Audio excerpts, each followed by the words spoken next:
오늘 주신 말씀은 말라기서 3장 1절부터 6절까지 말씀입니다. 만군의 여호와가 이르노라 보라 내가 내 사자를 보내리니 그가 내 앞에서 길을 준비할 것이요 또 너희가 구하는 바 주가 갑자기 그의 성전에 임하시리니 곧 너희가 사모하는 바 언약의 사자가 임하실 것이라. 그가 임하시는 날을 누가 능히 당하며 그가 나타나는 때에 누가 능히 서리요. 그는 금을 연단하는 자의 불과 표백하는 자의 잿물과 같을 것이라. 그가 은을 연단하여 깨끗하게 하는 자같이 앉아서 레위 자손을 깨끗하게 하되 금, 은같이 그들을 연단하리니 그들이 공의로운 제물을 나 여호와께 바칠 것이라. 그때에 유다와 예루살렘의 봉헌물이 옛날과 고대와 같이 나 여호와께 기쁨이 되려니와 내가 심판하러 너희에게 임할 것이라. 점치는 자에게와 간음하는 자에게와 거짓 맹세하는 자에게와 품꾼에 삭세대하여 억울하게 하며 과부와 고아를 압제하며 나그네를 억울하게 하며 나를 경외하지 아니하는 자들에게 속히 증언하리라. 만군의 여호와가 말하였느니라. 나 여호와는 변하지 아니하나니 그러므로 야곱의 자손들아 너희가 소멸되지 아니하느니라. 아멘. 여러분들은 신앙생활을 하시면서 하나님께서 침묵하시는 것 같아서 하나님께 불평하거나 원망을 해보신 적이 있으신가요? 아마 있을 겁니다. 적어도 한 번 이상은 있을 거예요. 나는 간절하게 하나님을 찾고 하나님을 부르짖는데 마치 하나님은 안 계신 것과 같고 응답하지 않는 것과 같은 그런 경험들. 나는 급한데 하나님은 전혀 급하지 않는 것 같은. 그래서 어떤 사람은 책을 쓰기를 하나님 1마일로 가시는 하나님이라는 책도 있어요. 하나님이 시속 1마일로 가신다는 거예요. 우리는 급하지만 하나님은 급하지 않는다는 뜻이죠. 그러면 답답합니다. 하나님을 위해서 원망도 돼요. 초조하고 또 답답하고. 여러분 그런 경험 아마 있을 것입니다. 오늘 이 이스라엘 백성들도 하나님 앞에 그 답답한 마음을 가지고 기도를 하는데 그 답답한 마음이 나중에는 하나님을 향한 원망이 되고 비난이 돼요. 우리가 오늘 읽지 않았지만 17절 말씀 한번 보시겠습니까? 17절 한번 읽어보겠습니다. 시작. 너희가 말로 여호와를 괴롭게 하고도 이르기를 우리가 어떻게 여호와를 괴롭혀 드렸나이까 하는도다. 이는 너희가 말하기를 모든 악을 행하는 자는 여호와의 눈에 좋게 보이며 그에게 기쁨이 된다 하며 또 말하기를 정의의 하나님이 어디 계시냐 함이니라. 자, 여러분 무슨 뜻입니까? 이스라엘 백성들은 뭐라고 이야기했냐면 모든 악을 행하는 자를 하나님이 기뻐하신다. 말이 안 되죠. 모든 악을 행하는 자를 하나님은 기뻐하시는구나. 왜? 그렇지 않고서야 어떻게 하나님은 악인을 심판하지 않으시고 그대로 내버려 두실 수 있느냐. 따지고 있는 거예요. 왜 하나님은 당장 저 악인을 심판하지 않으십니까? 그러고 보니까 하나님은 악인을 좋아하는 것 아닙니까? 도대체 정의 하나님은 어디에 있습니까? Where is God, God of justice? 정의 하나님 도대체 어디 계십니까? 따지고 있는 거예요. 여러분 제가 이전 시간에도 여러 번 말씀드렸지만 말라기 시대의 배경을 좀 이해할 필요가 있습니다. 이때 당시 백성들은 포로 생활에서 돌아와서 성전만 지어놓기만 하면 축복이 몰려올 줄 알았어요. 경제적으로 다시 한번 다윗 왕국처럼 잘 먹고 군사적으로도 남의 나라의 지배를 받지 않고 잘 살 수 있으리라고 생각했습니다. 그런데 뚜껑을 열고 보니까 상황은 정반대였어요. 어렵사리 성전을 지었지만 여전히 가난하고 여전히 농사는 안 되고 흉년이 오고 여전히 페르시아의 지배를 받으면서 우리가 일제시대 때 일본의 압제를 받으면서 고생하면서 살았던 것처럼 이 이스라엘 백성들은 그런 삶을 계속하고 있었습니다. 그래서 하나님을 향해서 원망하고 있는 거예요. 하나님 도대체 어디 계세요? 하나님은 악인을 기뻐하시는 하나님이 틀림없습니다. 그렇지 않고서야 왜 저 악인들을 심판하지 않습니까? 왜 우리를 구원하지 않습니까? 그런데 여러분, 이 이스라엘 백성들이 그렇게 하나님께 원망을 쏟아놓고 있을 때 과연 하나님은 어디에서 무엇을 하고 계셨을까요? 이스라엘 백성들은 하나님께서 침묵하고 계시고 팔짱만 끼고 계시다고 비난은 했지만 하나님의 침묵은 실상은 더 큰 일을 이루시기 위한 준비 작업이었습니다. 무슨 말이냐 하면요, 오늘 우리가 말라기는 구약의 마지막 책입니다. 말라기 다음에 바로 신약으로 넘어가요. 마태복음이 나옵니다. 말라기와 마태복음 사이에는 뭐가 있다고 했어요? 와가 있다고 했잖아요. 말라기와 마태복음 사이에는 와가 있는데 시간적으로는 300년이에요. 이 300년을 성경 신학자들은 침묵의 시기라고 부릅니다. 하나님이 더 이상 계시를 하지 않는 시기. 그런데 여러분, 인간적인 관점에서 보면 이 시간은 하나님의 침묵하시는 시간이에요. 답답한 시간입니다. 기다려야 되는 시간이에요. 마치 하나님이 일하는 것 같지 않는 그런 시간입니다. 그러나 이 침묵의 300년의 시간은요, 하나님이 일하고 있지 않는 시간이 아니라 하나님께서 더 큰 일을 이루기 위한 준비하고 계시는 시간이었어요. 그것이 무엇입니까? 이제까지 하나님은 인간 선지자들을 이 땅에 보내셨지만 이 말라기 이후에 더 이상 하나님은 인간 선지자를 보내기를 그치시고 직접 전능하신 하나님이 인간의 육체를 입고 인류 역사에 걸어 들어오시기로 준비하고 계셨던 겁니다. 그래서 마태복음이 시작되는 거예요. 그래서 여러분, 이 침묵의 300년이 가지는 놀라운 영적인 의미가 바로 이겁니다. 더 이상 내가 선지자들을 보내지 않겠다. 이제는 내가 직접 가서 내 백성을 죄에서 건져주리라. 그래서 예수라는 이름의 의미가 뭐예요? 백성을 죄에서 건지는 자다. 그래서 여러분, 이 300년은 침묵의 시기이기도 하지만 동시에 인류 역사에 가장 하나님의 놀라운 amazing grace, 놀라운 은혜가 점점 가까워오는 시대가 바로 이 침묵의 300년이었습니다. 하나님이 이스라엘 백성은 정의 하나님 어디 계시냐 이러지만 하나님이 일하고 계신 게 아는 게 아니었습니다. 여러분, 우리가 신앙생활을 하면서 조바심을 내고 초조해하고 기다리지 못하고 때로는 하나님을 원망하고 어떤 분은 하나님을 향해서 삿대질까지 하고, 왜 그렇습니까? 우리의 시간과 하나님의 시간이 다르다는 것을 이해하지 못하기 때문에 그래요. 오늘 베드로후서 3장 8절로 9절에서는 이렇게 말합니다. 사랑하는 자들아, 죽게는 하루가 1000년 같고 1000년이 하루 같다는 이 한 가지를 잊지 말라. 주의 약속은 어떤 이들이 더디다고 생각하는 것 같이 더딘 것이 아니라 오직 주께서는 너희를 대하여 오래 참으사 아무도 멸망하지 아니하고 다 회개에 이르기를 원하시느니라. 그러나 주의 날이 도둑같이 오리라. 여러분, 하나님은 어떤 분이에요?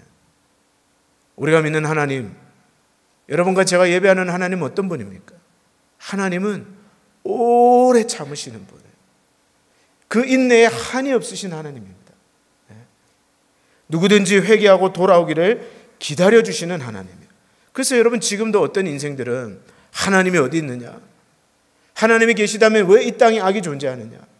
하나님은 왜 당장 심판하지 않느냐?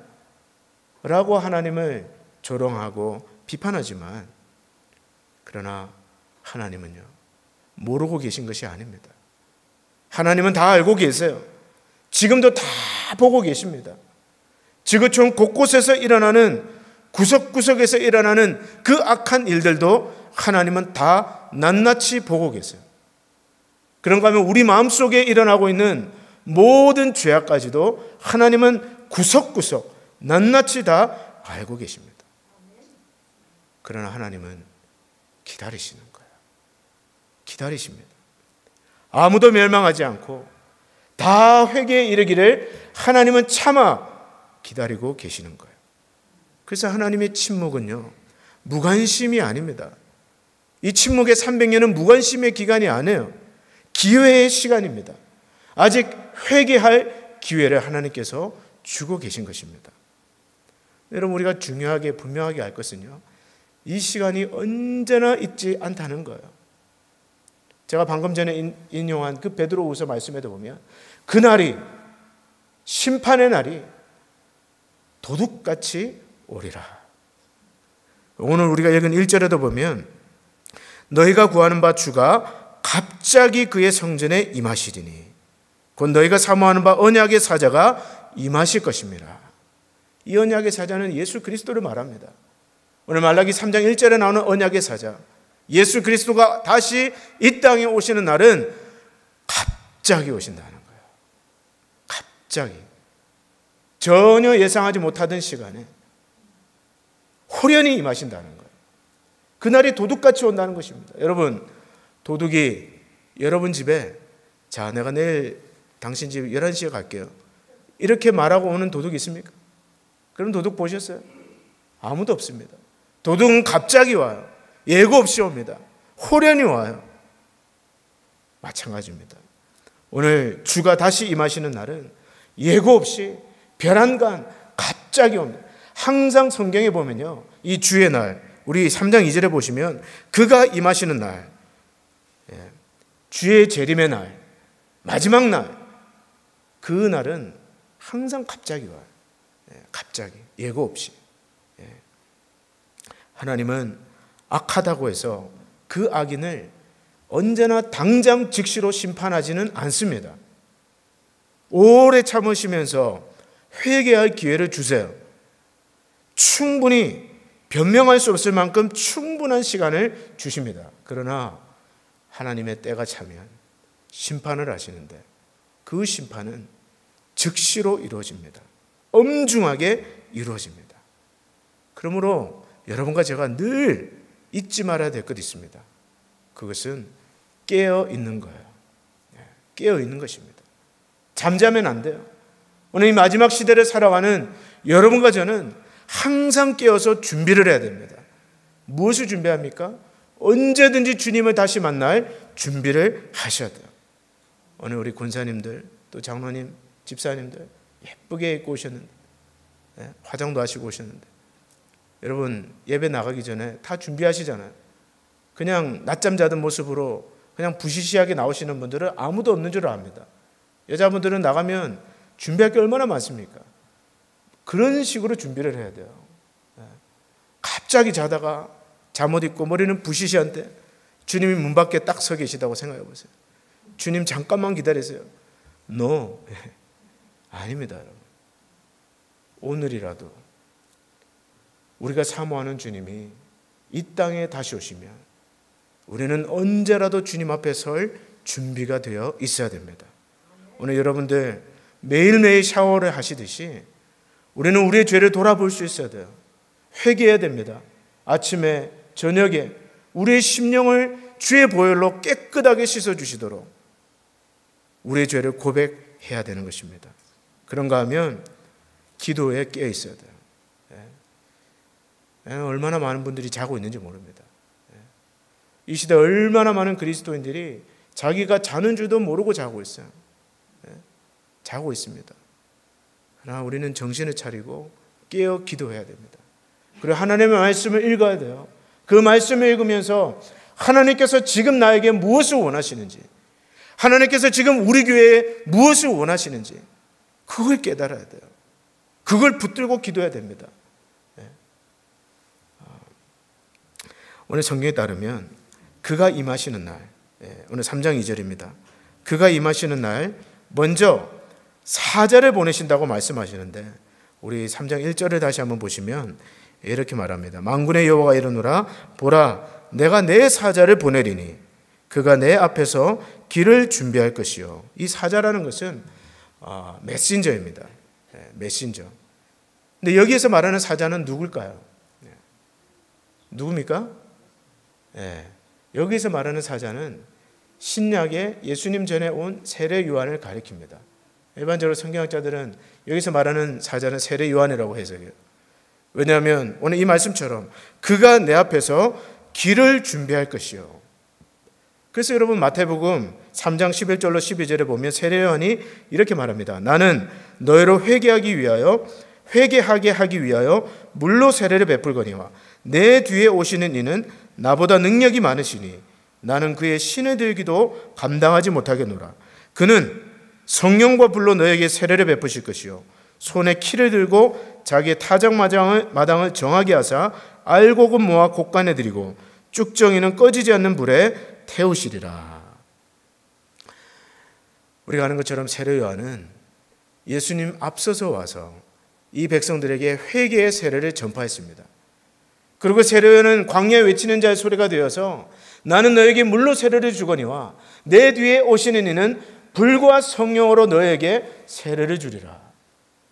세례 요한은 언약의 사자, 먼저 보냄을 받은 하나님의 사자였습니다. 그래서 예수 그리스도를 가리키는 표지판이었어요. 이정표였어요. 그래서 오늘 말씀처럼 그가 내 앞에서 길을 준비할 것이요. 백성들이 뒤에 오시는 그 예수 그리스도를 복음을 듣고 믿을 수 있도록 회개의 세례를 전파하면서 주님이 오시는 길을 먼저 가서 닦아 놓았던 사명을 세례 요한이 감당했습니다. 여기서 길을 준비한다는 것은 여러분 이런 뜻입니다. 한 지난주인가요? 지금 우리나라에 집권 여당의 당 새 대표가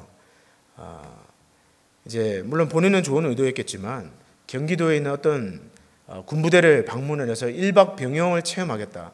그래서 일반 사병들과 함께 숙박을 하겠다. 이제 그렇게 했는데 언론에서 민폐다, 폐를 끼치는 거다, 난리가 난 거예요.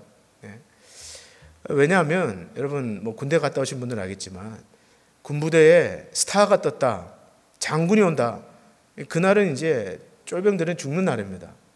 군부대 그 정문에서부터 시작해서 내부방까지 그냥 막 청소하기 시작하는데 정말 빛이 나도록 닦고 조이고 칠하고 깨끗하게 치약으로 닦고 그렇게 사실은 하거든요.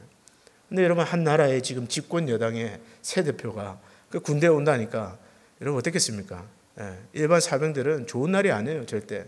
제가 만약에 그 군대에 있어서 no thank you, 앉아도 좋으니까 그냥 집에 가서 주무세요, 아마 이럴 것 같아요. 민폐입니다. 그런데 여기에서 길을 준비한다는 의미가 바로 그 의미예요. 이 길을 준비한다는 것은 왕이 오실 길을 준비하는 거예요. 왕이 오실 그 대로를 미리 가서 높아진 것은 낮추고 돌뿌리는 제거하고 잡초를 뽑고, 그래서 왕이 행차할 수 있는 길을 만들다는 것이 바로 오늘 이 길을 만든다는 의미입니다. 세례 요한이 한 것이 바로 그거예요. 예수 그리스도가 오실 길을 만들었습니다. 그것이 그의 사명이었습니다. 그렇다면 오늘 우리 교회의 사명은 무엇일까요? 오늘 우리 교회의 사명도 바로 그것입니다. 오늘 이 말씀처럼 그가 내 앞에서 길을 준비할 것이요. 오늘 우리 교회의 사명은요, 예수 그리스도가 이 땅에 다시 오는 그 길을 준비하는 사명이 우리에게 있습니다. 그래서 그 길이 무엇일까요? 그것이 바로 복음을 전하는 것입니다. 선교하는 거예요. 마태복음 24장 14절에 보면 이 천국 복음이 모든 민족에게 증언되기 위하여 온 세상에 전파되리니 그제야 끝이 오리라. 이 천국 복음이 모든 민족에게 증거되기 위해서 온 세상에 전파되리니 그제야 끝이 오리라. 이 세상 끝이 오기 위해서 이 천국 복음은 증거되어야 되는데 그 전하는 사명, 길을 닦는 사명, 주님이 다시 오는 그 길을 닦는 사명을 주님은 누구에게 주셨습니까? 우리에게 주셨어요. 교회에게 주셨습니다. 그래서 여러분 어제 제가 노회에 참석하면서 들어보니까 우리 미국 장로교단이 해외 선교를 시작한 것이 역사가 180년이더라고요. 1830년대부터 이 미국은 선교사를 보내기 시작했습니다. 초창기 선교사들은 도스단 배를 타고 갔어요. 그 배를 타고 태평양을 건너왔습니다. 풍랑이라도 만나면 배가 침몰해서 그냥 죽는 거예요. 그것을 무릅쓰고 그들은 아프리카로, 남아메리카로, 아시아로 그렇게 선교를 떠났습니다. 근데 아마 그때도 분명히 그렇게 말하는 분 있었을 거예요. 왜 꼭 코리아까지 가야 되냐? 우리 주변에도 선교할 때가 얼마나 많은데.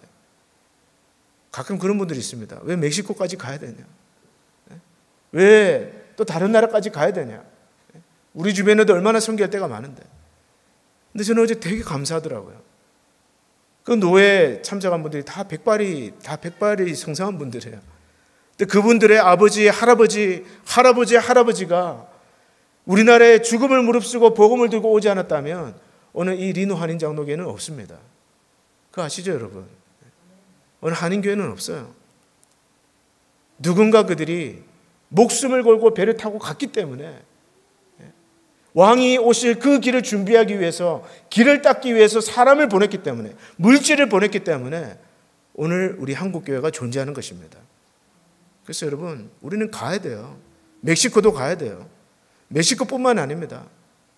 우리는 일본도 가야 되고, 태국도 가야 되고, 터키도 가야 되고요, 아프리카도 가야 되고요. 선교는 LA에 있는 큰 교회만 하는 게 아닙니다. 리노 한인 장로교도 얼마든지 할 수 있고 또 해야 됩니다. 둘 중에 하나, 가든지 보내든지. 가시겠습니까? 보내시겠습니까? 여러분 중에서 정말 저는 그런 교회를 꿈꿔요. 징기스칸이 그런 말을 했습니다. 성을 쌓는 자는 망한다. 그러나 길을 닦는 자가 되라. 그래서 유목민족은 말을 타고 길을 만들었어요. 자기들끼리 잘 먹고 잘 살자고 그 성을 쌓은 게 아닙니다. 성을 쌓은 유럽은 다 망했잖아요. 몽골 제국 징기스칸 침공을 받고. 우리끼리 좋다. 우리끼리 이러면서 성을 쌓으면 어떤 조직이든 회사든 교회든 망할 수밖에 없습니다. 저는 우리 교회가 길을 닦는 교회가 되기를 바랍니다. 이 길이 닦여서 이 길로 열방을 향해서 나아가는 그런 교회가 되기를 기도하는 것입니다. 그래서 주님이 다시 오실 그 길을 우리가 만드는 거예요. 자, 이 언약의 사자가 오실 길을 만드는 사명이 우리에게 있는데, 이 언약의 사자가 오셔서 어떤 일을 하실까요? 우리 2절과 3절 같이 한번 읽어보겠습니다. 시작. 그가 임하시는 날에 누가 능히 당하며 그가 나타나는 때에 누가 능히 서리요. 그는 금을 연단하는 자의 불과 표백하는 자의 잿물과 같을 것이라.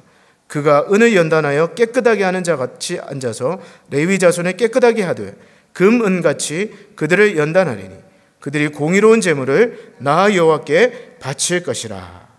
자, 이 마지막 날에 언약의 사자 예수 그리스도가 다시 오실 텐데, 그분이 오셔서 하나님의 백성 가운데 하시는 일이 무엇입니까? 한마디로 요약하면 깨끗하게 하신다는 거예요. 깨끗하게 하신다. Purifier. 정결하게 하신다. 마치 금을 연단하는 것처럼. 여러분, 금은 여러분도 아시겠지만 불순물이 많이 섞여 있어요. 그래서 금 자체로는 광석을 캐면 쓸 수가 없습니다. 그 부글부글 끓는 그 용광로나 뜨거운 불로 가열을 해서 그 금이 녹아서 물이 되도록, 그래서 노란 물이 되도록 완전히 그 맹렬한 불에 달구어서 불순물을 제거합니다. 어마어마한 온도의 그 불로 금을 재련하는 거예요. 그러면 그 노란 금물이 녹아져서 그 모든 불순물이 다 빠져나가고 그 결정체로 순금이 남습니다. 오늘 하나님께서 말씀하시는 거 있어요. 이 언약의 사자가 우리 가운데 오셔서 하실 일이 바로 그것이라는 거예요. 하나님의 백성들 가운데 있는 모든 죄와 불순물과 더러운 것들을 불로 연단하듯이 연단해서 하나님이 받으실 만한 산 제물이 되게 하시겠다. 여기 보면 표백하는 자의 잿물과 같다. 우리 세탁소 하시는 분들도 계시지만 세제를 넣고 이 더러운 옷들 가면 어떻습니까? 드라이 클리닝 하고 나면 깨끗하게 빠져요. 모든 더러운 오물과 더러운 때가 다 빠지고 흰 옷은 더 희게 됩니다. 하나님께서 마치 그와 같이 하시겠다는 이야기예요. 언제요? 그가 임하시는 날. 그런데 하나님께서는 지금도 우리 가운데서 이 일을 행하고 계십니다. 지금도 하나님은 그 받으시는 자마다 채찍질하세요. 징계하십니다. 때로는 연단하세요. 불같은 시험을 주시기도 하시고, 때로는 그 표백물에 푹 담궈서 그냥 머리끝부터 발끝까지 푹 담궈서 우리 안에 있는 모든 더러운 것들, 정결하지 않는 것들, 그런 습관들과 행위들과 이런 모든 것들을 하나님은 깨끗하게 정화하시는 일을 지금도 하고 계십니다. 그래서 그 일을 신학적으로 표현하면 성화라고 이야기합니다. 한번 따라서 해보시겠어요? 성화. 예. 믿음으로 의롭다함을 받는 것은 칭의라고 합니다. 우리는 칭의를 받은 사람들이에요. 여러분은 칭의를 받았습니다. 믿음으로 의롭다함을 받았습니다. 믿음으로 의롭다 하신 자를 하나님은 성화시키세요. 근데 그 성화의 도구가 뭐예요? 하나님께서 우리를 성화하시는데 어떻게 그 일을 하시느냐? 대체로 세 가지가 있습니다. 첫째는 사람, 둘째는 환경, 셋째는 사건을 통해서. 사람과 환경과 사건을 통해서 하나님은 그의 백성들을 연단하시고 하나님의 백성답게 만들어 가세요. 그래서 여러분, 먼저 하나님은요, 때로는 우리에게 사람을 통해서 우리를 성화시켜 가는데, 여러분 구약에 보면 야곱에게는 누가 있었습니까? 라반이 있었어요. 야곱은 꾀가 넘치는 사람이었습니다. 근데 뛰는 놈 위에 나는 놈 있고, 나는 놈 위에 붙어 나는 놈 있잖아요. 라반은 붙어 나는 자였어요. 야곱이 얼마나 훈련을 받았는지 모릅니다. 그런가 하면 모세에게는 바로가 있었습니다. 자신의 첫째 아들이 죽기까지 모세를 쫓아다니면서 괴롭혔어요. 그러나 그것으로 인해서 모세는 점점 더 하나님의 역사를 경험했습니다. 다윗에게는 누가 있었습니까? 사울이 쫓아다녔습니다. 죽을 때까지 죽이겠다고 쫓아다녔습니다. 다윗이 얼마나 괴로웠을까요? 그러나 그 사울 때문에 다윗은 그 수많은 시편을 쓰면서 하나님을 경험하고 하나님의 사람으로 점점 더 빚어져 갔던 것입니다. 그래서 여러분, 이처럼 하나님은 때로는 우리 주변에 있는 사람을 통해서 사람을 붙여주면서 우리의 성품을 다듬고 우리의 성품을 불러 연단하고 우리의 말과 우리의 행실이 거룩하게 빚어가십니다. 그런가 하면 때로 하나님은요, 환경을 통해서 일하세요. 정말 도피하고 싶은 그런 환경 속에 우리를 집어넣기도 합니다. 여러분, 예수 믿으면 그 환경 다 피해갈 것이라고 착각하지 마세요. 아마 여러분들 인생을 살아보셨기 때문에 다 동의하실 거예요. 때로는 도망치고 싶은 그 환경, 도피하고 싶은 그 환경, 광야와 같은 그 환경에 하나님은 집어넣으셨고 앞뒤 좌우 사방팔방 문을 다 막으시고 그 가운데서 견디게 하세요. 기도하게 하세요. 하나님만 붙드는 그 환경으로 하나님은 넣으시고 우리의 성품을 다듬어 가십니다. 물론 그 환경을 뛰쳐나가는 사람도 있습니다. 그러나 여러분, 시험을 빨리 통과하는 방법, 끝내는 방법은 뭐예요? 패스하는 겁니다. fail 되면요, 또 봐야 돼요. 또 봐야 돼요. 하나님이 다루실 때 우리는 충분히 그 가운데서 하나님의 뜻을 빨리 캐치해야 돼요. 하나님 이 환경을 통해서 나에게 원하시는 것이 무엇인지, 나의 어떤 성품이 바뀌어야 될 것인지, 나의 어떤 면을 다루시기를 원하시는지 우리는 캐치할 수 있어야 됩니다. 그런가 하면 바울에게는요, 가시가 있었어요. 그래서 몸에 질병이었습니다. 이 바울이 기도해도 그 질병은 떠나지 않았어요. 고침을 받지 못했습니다. 그러나 그 질병 때문에 바울은 죽는 순간까지 겸손하게 오직 주님만 의지하면서 하나님의 종으로 쓰임받을 수 있었습니다. 그래서 여러분, 우리가 이것을 알기 때문에 오늘 우리 믿는 자들은 고난을 대하여 유익하다라고 말할 수 있는 것입니다. 시편 119장 67절에 보면 고난당하기 전에는 내가 그릇 행하였더니 이제는 주의 말씀을 지키나이다. 고난당하기 전에는 내가 그릇된 길로 갔더니 이제는 주의 말씀을 지키는 자가 되었습니다. 그런가 하면 히브리서 12장 6절에도 주께서 그 사랑하시는 자를 징계하시고 그가 받아들이시는 아들마다 어떻게 해요? 채찍질 하심이라. 무릇 징계가 당시에는 즐거워 보이지 않고 슬퍼 보이나 후에 그로 말미암아 연단받은 자들은 의와 평강의 열매를 맺느니라. 야단 맞는 거 좋아하는 사람 아무도 없습니다. 우리 애들도요, 야단 치면 안 좋아요. 저도 저희 아내에게 야단 맞으면 싫습니다. 야단 맞는 거 아무도 안 좋아요. 그러나 징계가 당시에는 슬퍼 보이나 그로 말미암아 연단받은 자들은 의와 평강의 열매를 맺느니라. 어떠한 시험에도 요동치 않는 그 마음의 평강, 주님을 닮은 언어, 주님을 닮은 성품으로 변화되는 것입니다. 그러므로 사랑하는 성도 여러분, 하나님께서 사람이나 환경이나 또 사건을 통해서 우리를 빚어가실 때 사람을 바라보지 마십시오. 사람을 바라보고 원망하지 마세요. 환경을 바라보고 불평하지 마십시오. 그 너머에 계시는 하나님의 전능하신 손길을 바라보십시오. 하나님은 우리를 훈련시키는 조교입니다. 빨간 모자를 쓰고 계세요. 빨간 모자를 쓰고 계세요. 그 하나님의 사랑의 손길과 다루심에 여러분 자신을 완전히 맡겨버리십시오. 정금과 같이 나올 수 있도록, 완전히 그 순금처럼 불로 연단하고 남은 그 정금처럼 되어서 나올 것을 기대함으로 하나님을 바라보시기를 바랍니다. 낮추시는 것도 사랑이야. 치유하시는 것만 사랑이 아니라 때로는 상처가 나도 때리시는 것도 사랑이라는 것을 여러분은 잊지 마시기를 바랍니다. 근데 문제는요, 이 이스라엘 백성들이 그것을 다 잊어버린 거야. 자기 아버지 시대에, 자기 할아버지 시대에 하나님의 계명을 배반하고, 그래서 결과적으로 바벨론에 70년을 포로 생활하면서 매를 맞았음에도 불구하고 그들은 그 역사가 주는 교훈을 잊어버렸습니다. 그래서 죄를 짓는데, 오늘 5절 말씀입니다. 5절 같이 한번 읽어보겠습니다. 5절 말씀 시작. 내가 심판하러 너에게 임할 것이라. 점치는 자에게와 가늠하는 자에게와 거짓 맹세하는 자에게와 품꾼에 삭세되어 억울하게 하며 과부와 고아를 압제하며 나그네를 억울하게 하며 나를 경외하지 않은 자들에게 속히 증언하리라. 만군의 여호와가 말하였느니라. 자, 여러분, 여기에서 말하는 죄 크게 7가지인데요. 점치는 죄, 간음하는 죄, 또 거짓 맹세하는 죄, 품꾼에 삭세되어 억울하게 하는 죄. 뭡니까?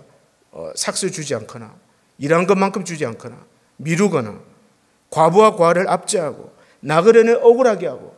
이 나그네는 여행객뿐만 아닙니다. 외국인 노동자들도 나그네요. 체류 신분이 없는 사람 다 나그네입니다. 그런 사람들을 억울하게 하고, 이러한 모든 것들이 나를 경외하지 않는 것이다. 그런데 이 죄를 누가 지었다고요? 이방인들이 지은 게 아닙니다, 여러분. 하나님은 지금 이방인들에 대해서 이야기하는 게 아니에요. 하나님을 믿는 하나님의 백성들, 매일매일 하나님 전에 나와서 예배드리고 하나님 앞에 제사를 드리고 헌금을 드리고 기도하고 하나님의 이름으로 하나님께 나가는 하나님의 백성들이 이 죄를 짓고 있다고 하나님 말씀하고 계신 거예요. 하나님 그 말씀하신 거예요. 그래서 여러분, 우리가 신앙이 좋다, 어떤 분은 믿음이 참 좋다, 이 판단 기준이 뭡니까? 예배 열심히 나오고, 오늘 여러분들처럼 수예배도 나오시고 주일 예배도 나오시고 새벽기도도 빠지 않으시고 11조도 내고 감사헌금도 내고 여성교회 남성교회 봉사도 하고, 물론 그것도 중요합니다. 해야 돼요. 그러나 하나님께서 보시는 것은, 진정 하나님께서 보시는 것은 우리의 변화된 삶입니다. 오늘 예수 믿는 사람들이 예수 믿는 사람답게 살아가는 거예요. 어떻게 해요? 정직하게 살아가는 거예요. 우상을 섬기지 않는 거예요. 욕심을 부리지 않는 거예요. 이웃에 대해서 불의를 행하지 않는 것입니다. 거짓을 행하지 않는 거예요.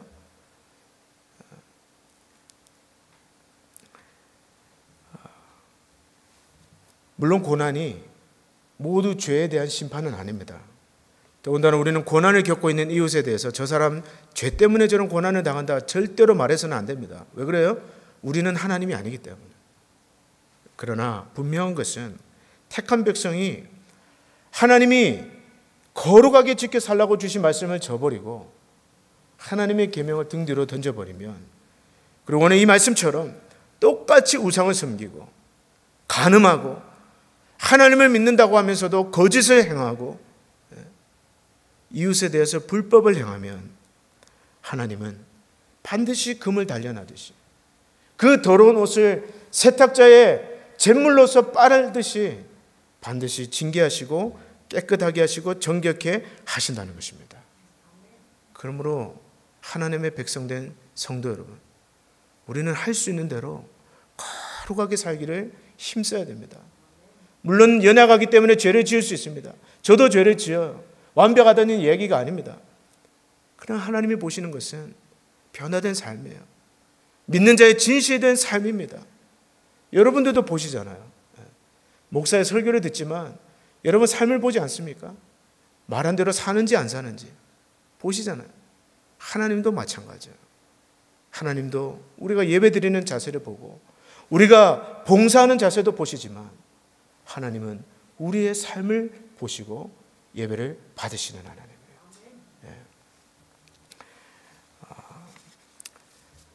그러나 여러분, 희망은 오늘 6절 말씀입니다. 6절 말씀 마지막으로 한번 읽어보겠습니다. 시작. 나 여호와는 변하지 아니하나니 그러므로 야곱의 자손들아 너희가 소멸되지 아니하느니라. 하나님께서는요, 오늘 여러분을 택하시고 또 여러분을 부르신 하나님은 절대로 여러분을 버리거나 영원히 포기하지 않으십니다. 징계는 하세요. 징계는 하십니다. 인생 막대기와 인생 채찍과 사람 막대기로 때로는 우리를 연단하십니다. 그러나 오늘 이 말씀처럼 하나님은 변하지 아니하시는 하나님, 영원히 포기하거나 버리지 아니하시는 하나님. 오늘 6절 말씀을 다른 성경에 이렇게 번역하고 있습니다. 나 여호와는 바뀌지 않는다.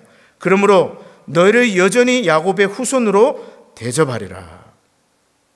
야곱의 후손이 뭐예요? 언약의 자손이라는 것입니다. 하나님께서 언약을 통해서 자기 백성으로 삼아준 자손들이라는 뜻이에요. 오늘 우리도 마찬가지입니다. 하나님께서 그 언약을 통해서, 새 언약을 통해서 예수 그리스도를 믿는 여러분과 저를 하나님의 자녀 삼아 주셨습니다. 그래서 그 언약으로 인하여서 때로는 우리가 준엄한 심판도 받고 징계도 받지만 하나님은 여러분을 결코 버리거나 포기하지는 않으세요. 금을 연단하는 자의 불로, 표백하는 자의 잿물로 하나님 우리를 정결하게 하시고 마침내 하나님께서 받으시는 거룩한 산제사로 여러분과 저를 서게 하실 것입니다. 그러므로 이 하나님의 사랑의 손길을 의지하면서 오늘 우리 자신의 삶을 돌아보고 하나님이 받으실 만한 거룩한 삶의 제사를 드리는 여러분과 제가 되기를 주 이름으로 축복합니다. 다 같이 기도하겠습니다. 하나님 아버지, 오늘도 이 말씀을 통하여 저희 자신을 돌아보기 원합니다. 누구가 아니라 나 자신을 돌아보게 하여 주시옵소서. 그래서 하나님 앞에 예배드리면서 우리의 삶이 하나님이 받으실 만한 거룩한 산 제물이 될 수 있도록 하나님이여 도와주시옵소서. 때로는 주께서 죄들을 징계하시고 때로는 받으시는 아들마다 채찍씩 하신다고 하셨사오니, 그러나 하나님 아버지, 우리 자신이 하나님 아버지 앞에 참 변화된 새 삶을 얻을 수 있도록 하나님이여 도와주시고, 또 그 때로는 징계의 손길에 있다 할지라도 하나님 환경 바라보지 않고 사람 바라보지 않고 오직 주만 바라보는 주의 백성들 될 수 있도록 인도하여 주시옵소서. 예수님 이름으로 기도드립니다. 아멘.